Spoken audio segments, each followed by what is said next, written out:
Good afternoon and welcome to this special Island Stat Sports Talk. I'm joined by Ben Smith, the national swimming coach. Ben, obviously this morning getting some bad news, but not surprising news, that the Carifta Swimming Championships due to be held in Barbados over the Easter weekend have been postponed. This will be the second year that the event will not take place. And obviously, it's got to be a big disappointment to the athletes themselves because they would have worked hard to prepare for the 2020 event, and then hoping for a 2021 event. And here comes the news that it actually will not happen. Just the disappointment of it not happening for 2 years in a row. For you, what does that mean for your swimmers? Well, so obviously what they're doing right now is they're saying that it's postponed, which we all know is just the first step, right? You're pushing it into the future with the hope that you have in the opportunity to have it. Last year was really difficult because we were in that preparation phase just when everything had to shut down. So that one was more of a shock to the system, where everybody knew exactly what they were going to do. We knew kind of what the team was going to be like. We had prepared for the result that we thought we were going to get. This year's been different because, each step of the way we've anticipated that, we were probably not going to be able to return back to the level that we were. In the fall, in November and into the beginning of December, we were in Bermuda, had reached a point where we were preparing again. We started to kind of get back to full routine, and being able to have winter age groups was the first time having a championship meet, having everybody at the same competition. You start to get excited about, are we able to kind of get back to where things were before? And then when we go back to gathering sizes of 10 and all the disruptions that we've had, not being able to train everybody at the same time, locally, we started to understand that things were not what we were hoping they were going to be. I've been in discussions with a lot of the coaches in our region over the last few weeks, as Barbados has been really trying to be positive about making this happen. We just didn't believe in the background that it was going to be possible. And Barbados' situation is actually significantly worse than it is in Bermuda. And we all know what we've just been through. So as we've been going through this discussion, we realized some of the countries in our region haven't been in the water at all, right? So, all of us are in different levels of this with the hope that we can get back to some kind of normalcy. I guess what I would say the part as a coach that's been difficult is you're trying to motivate young athletes. So it's always that carrot in front of them that you put out, so every year, that the preparation we're going to do for the first part of the season is going to be for the qualification. Then we're going to be moving towards, preparing for Carifta with the hopes that you're going to perform there. And then you're going to look into the summer for the Seasingham Championships. And then the swimmers that are above that level are going to look for that next stage. Well, all of those things are gone. So here we are now, we're just hoping that we can get back to local competition at some point. And the swimmers have been showing up to practice and working hard regardless, even though we don't have that carrot to put in front of them. It's been good to see that they are willing to put in that work, potentially without having that reward, right? That test at the end. I'm actually a little concerned with what it will mean for the impact of the sport itself over a period of time. And I think that a lot of coaches across all the sports in Bermuda will have started to see that, right? You're missing some of the new athletes that would come in the younger age groups. You are missing some of the opportunities that allow for that next jump, right? So for us, you qualify in the 11 and 12 age group. You get your experience at Carifta, and that motivates them to then come back, work harder to get towards the 13, 14 age group. By postponing 2020, some of the athletes that would have been in that 11 and 12 age group that potentially would have medaled, which would have allowed us to train them hard over the following 2 years, they missed that opportunity. And now what you're looking at, they might miss it again. Yeah. So with teenagers, you know, right? You've got to catch them, and man, it's really worrying. Yeah.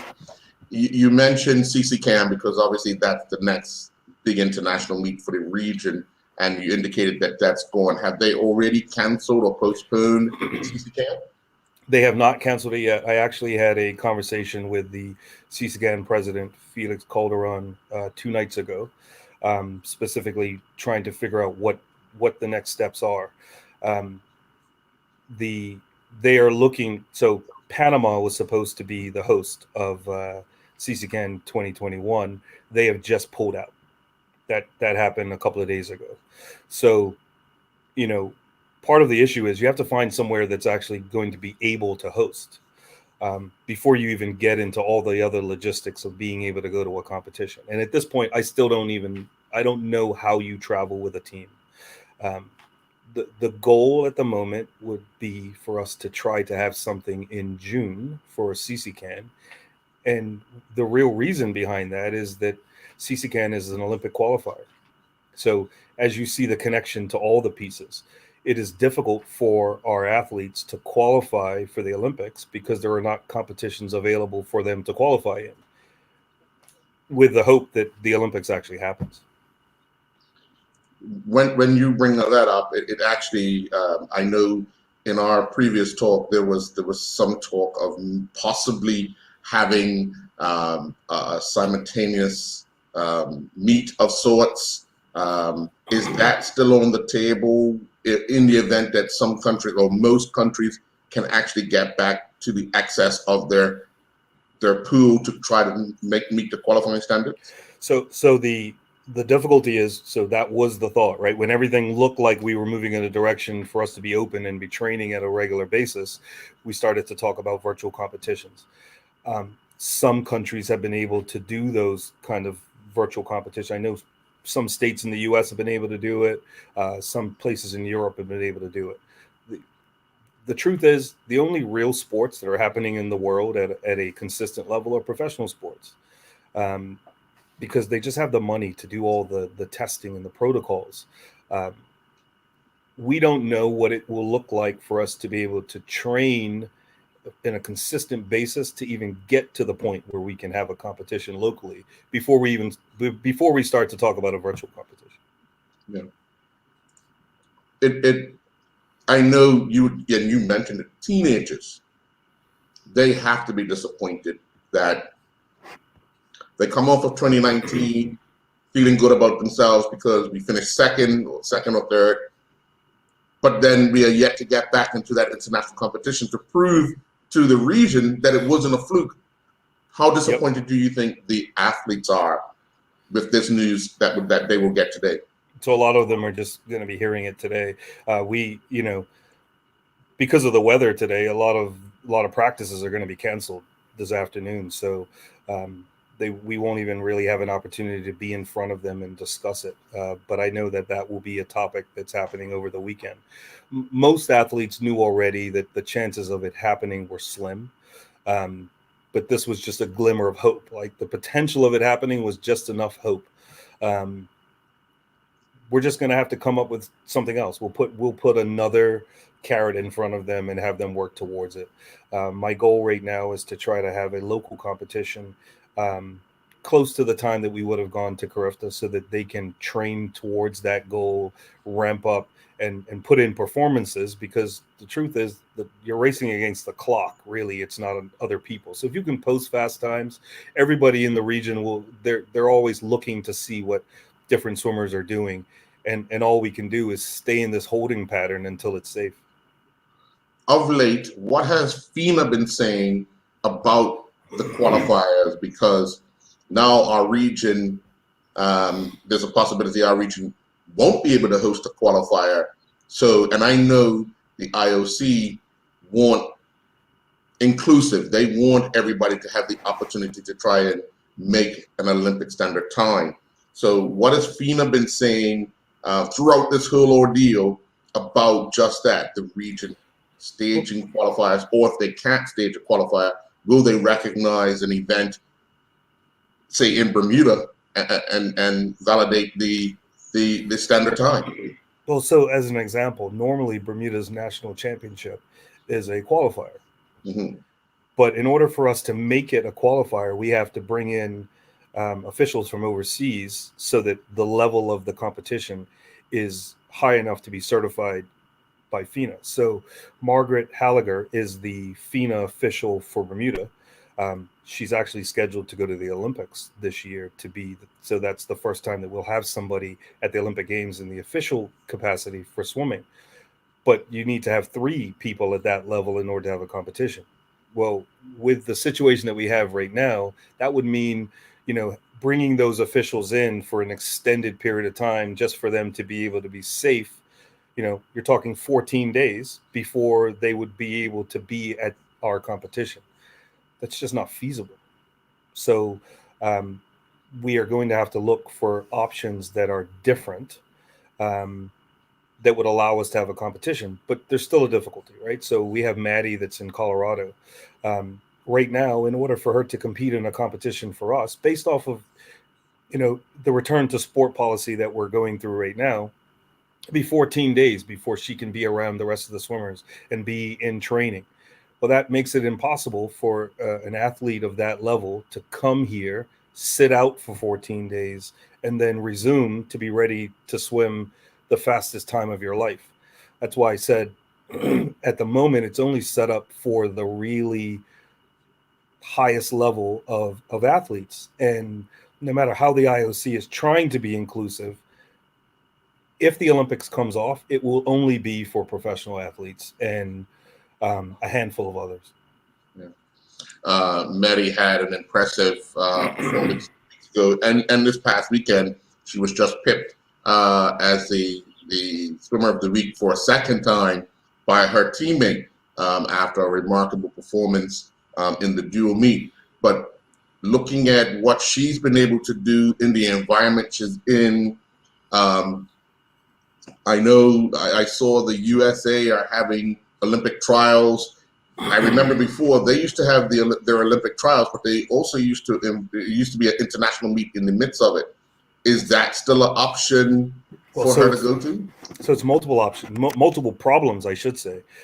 In the Olympic year, we would normally have our top athletes attending the Grand Prix meets, the Ultra Swim meets, the Arena Pro Series. Due to the pandemic, they've cut the numbers down, which means that only the very top of swimming, it's the professional athletes that were taking part in the league that happened in the fall. Yes. Those are the only ones that are going to have access to those meets. So right away, that middle level of competition where we are at the moment is not able to attend those competitions. Then we would normally go to the Canadian Olympic trials in the Olympic year. Right. Well, that's a closed competition. You can't even go to Canada at the moment. U.S. trials will be closed. So each of those opportunities now is closed. Carifta was a Olympic qualifier. Now that competition has been postponed. So our options are getting cut all around us. And there's no clean answer for how we will be able to get our athletes qualified. That's the conversation I'm having with my region, and that will be what we will be talking to FINA about. What is the option for athletes that just don't have access to the competitions that are needed? Yeah. And I know Maddie's swimming in yards in her school. Is there an opportunity to qualify under the yards using meters as a benchmark? I know I'm pulling at strings, but there's got to be a way to try and see if anyone, within the parameters that they're under right now, and currently she's one away, Amahari's away, but again in the U.S. they swim in yards, so it makes it even more difficult. But yeah. So the issue is the U.S. will be switching to long course meters shortly, right? They're ramping up for the end of the university season. It's championship time for the universities coming into February, and then they'll go into NCAA championships, if that even happens. Just right. Once again, it's the numbers game. When it's one thing to have a regular competition. So locally, we're able to spread out because of our numbers are low enough to be able to do that. When you have a big competition with the top athletes all there, it's very difficult to put on the kind of program that normally would happen. So when you move to that long course season, the Olympic standard is different. You have to make sure that you have all of the officials there that would be able to certify that level of swim. Now, unless the IOC and FINA were going to lower that standard, which I just don't see them doing, because of the chances of somebody popping up and doing a swim that's not validated properly, and then you find out that it wasn't a real swim. I mean, in Bermuda, we know clearly that there's a possibility of those things happening with the situation that we had with the Indian swimmers coming to Bermuda. Yeah. Well, obviously, I could see the disappointment and the frustration, and I know the rest of Bermuda will be just feeling the same way for the swimmers, because the work they've put in over the last few years will once again see them come to naught. For Carifta, for now, the president of the Bahamas Amateur Swimming Association has indicated they're looking to hopefully host it later in the year. But then you have a whole bunch of other logistics that you still have to work with. And you've even indicated the fact that you don't even know how you would travel with a team. So all these things are up in the air right now. But I want to wish you all the best. You, the president, the swimmers, all the best. And hopefully very soon we can have an answer as to what is next for these swimmers, both locally and internationally, because we need to get them back in the pool competing. Yes. And then we need to get them back in international competition. So unfortunately, we have the bad news today, but there is light at the end of the tunnel, I hope.